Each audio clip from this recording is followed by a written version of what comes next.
Pour un premier séjour à Kigali, dans la capitale rwandaise, je vous dis mes impressions en quelques minutes. J'espère que vous allez très bien. Je suis José Abe Arodode, agronome socio-économiste de formation. Beaucoup me connaissent auteur parce que j'ai effectivement écrit plusieurs ouvrages sur les enjeux de développement durable, sur l'entrepreneuriat dans le contexte africain, sur l'engagement de la jeunesse, parce que je suis conscient que s'engager, ce n'est pas facile, mais j'appelle très souvent dans mes écrits à ce que la jeunesse puisse s'engager, s'informer, se former sur les enjeux de notre temps, parce que le développement de l'Afrique partira d'une jeunesse bien éduquée, bien formée. Et si cette jeunesse ne comprend pas les enjeux de développement dans le contexte africain, c'est évident qu'au moment où elle serait en mesure de prendre le pouvoir ou d'être à des responsabilités sociopolitiques ou administratives, elle manquerait en réalité d'outils, de méthodes et d'idées pour pouvoir faire face aux enjeux de notre temps en son temps. Et c'est pour ça que mon dernier livre s'intitule « Les défis de notre génération ». Anyway, vous pouvez le retrouver sur mon site et je suis très actif sur les différents réseaux sociaux, dont principalement LinkedIn. Mon site c'est josearodode.com où vous avez droit à un e-book gratuit intitulé L'audace d'entreprendre qui partage avec vous beaucoup d'expériences d'entrepreneurs africains et au-delà, et aussi qui fait une réflexion sur les enjeux de l'entrepreneuriat dans notre contexte africain. Venons à l'objet de cette petite capsule pour vous dire que je suis depuis quelques jours à Kigali, dans la capitale rwandaise. Et il faut dire qu'avant que je ne vienne, j'ai effectivement fait quelques recherches pour savoir, quelques éléments, des lieux à visiter, etc. Comment est-ce que le pays, quelle est l'atmosphère dans le pays et tout. Il faut savoir que le premier aspect qu'il faut retenir de Kigali, c'est la propreté de la ville. Je pense que les autorités ont vraiment mis un accent sur cet enjeu capital et ça fait la nette différence quand vous allez dans d'autres capitales africaines de voir que Kigali est bien une ville assez propre où les artères sont régulièrement balayées.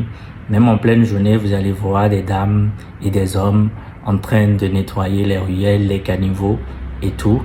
Ce qui n'est pas le cas d'où je viens si je prends le contexte spécifique de Cotonou où on est quand même dans un niveau d'insalubrité assez remarquable, il faut le dire.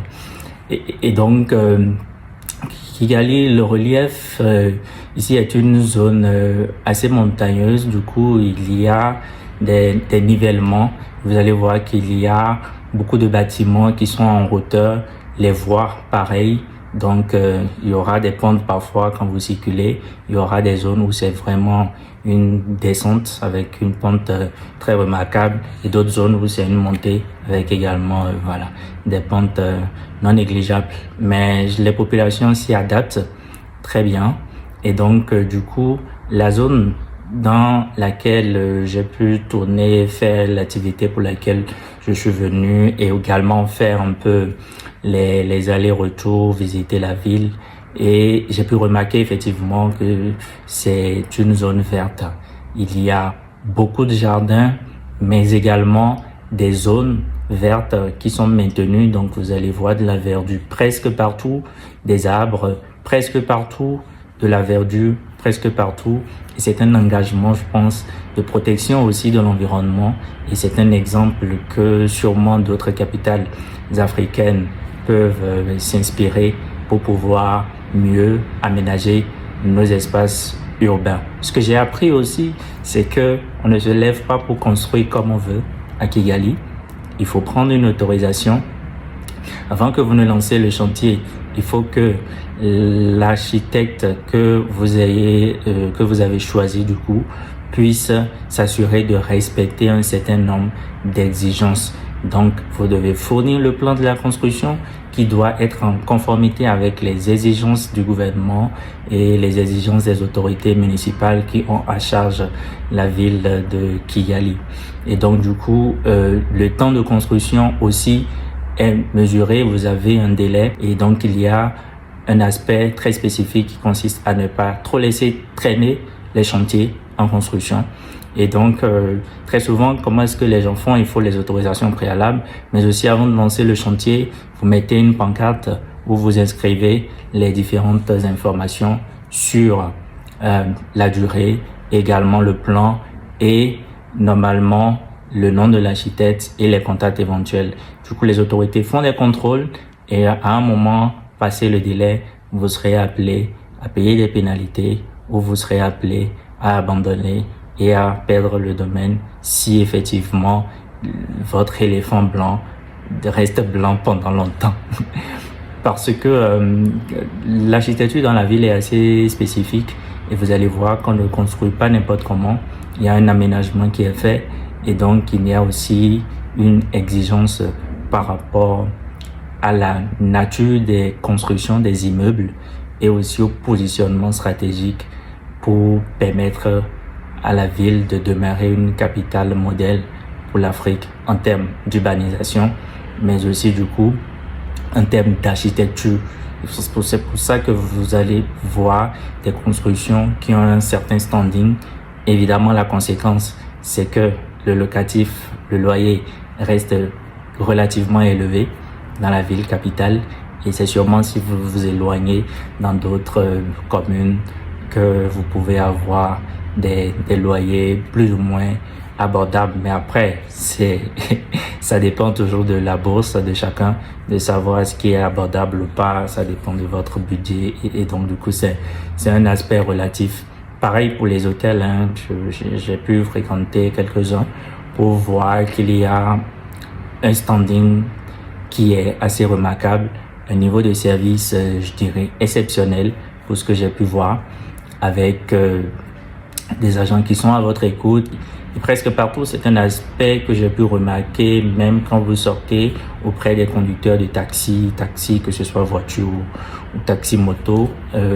Donc, une certaine ouverture à vous orienter, à vous donner des tips, des outils. Parce que moi, j'ai beaucoup demandé quels sont les endroits à voir. Je veux aller à tel endroit, comment est-ce qu'il faut y aller? Je veux payer tel truc, comment est-ce qu'il faut, etc.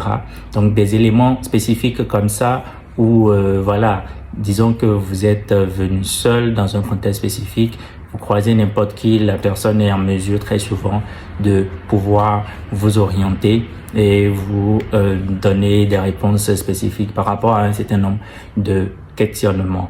Pour donner un exemple de contexte, je devrais aller quelque part rencontrer un ami et donc je connaissais pas l'adresse et l'ami n'avait pas la disponibilité du coup de venir me voir à l'hôtel où je réside et donc du coup on a appelé un taxi et avec le taxi la personne a indiqué le lieu où on doit aller. C'était relativement loin quand même. Et donc, on a par la suite négocié toujours par téléphone avec le taximan en question, le conducteur. Et il m'a conduit et arrivé à destination, j'ai payé après avoir confirmé que c'était le lieu exact. Et donc, ça s'est passé très bien. Et pendant le trajet, qui a duré plus de 30 minutes parce que c'était long, pendant le trajet, il n'a pas hésité à échanger. Je lui ai demandé beaucoup de choses, il m'a orienté aussi et ça m'a beaucoup aidé par la suite parce que je devrais visiter des endroits, je devrais voir dans quelle mesure je prends le temps de voir des lieux spécifiques et stratégiques pour quand même avoir quelques souvenirs de la ville capitale Kigali. Et donc c'est une première expérience très bonne, j'apprécie et je pense que je ne manquerai pas d'autres occasions de revenir passer sûrement plus de temps et mieux découvrir. Je vous invite à faire le détour à Kigali. Visite Rwanda, c'est un label, c'est une ville cosmopolite et il y a beaucoup d'aspects dont je pourrais parler si évidemment il y a des questions spécifiques dans les différents commentaires. Donc n'hésitez pas à me poser des questions et je pourrais dans la mesure du possible vous apporter des réponses.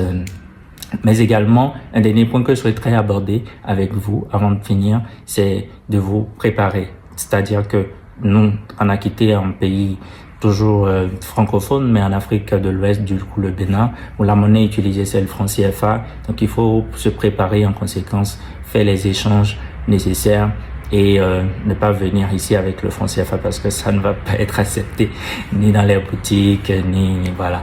Maintenant, c'est vrai qu'il y a des espaces où vous pouvez aller échanger la monnaie pour avoir la monnaie locale, le franc rwandais. Et donc, si vous venez avec le dollar, parfois, dans certaines boutiques et dans certains hôtels, vous pouvez faire des achats avec le dollar, mais pas avec le franc CFA. Donc, toujours est-il que pour faciliter les paiements quotidiens, c'est toujours mieux de faire les échanges et d'avoir le franc rwandais qui est la monnaie utilisée ici au Rwanda. Merci, restez connectés, à très bientôt et abonnez-vous.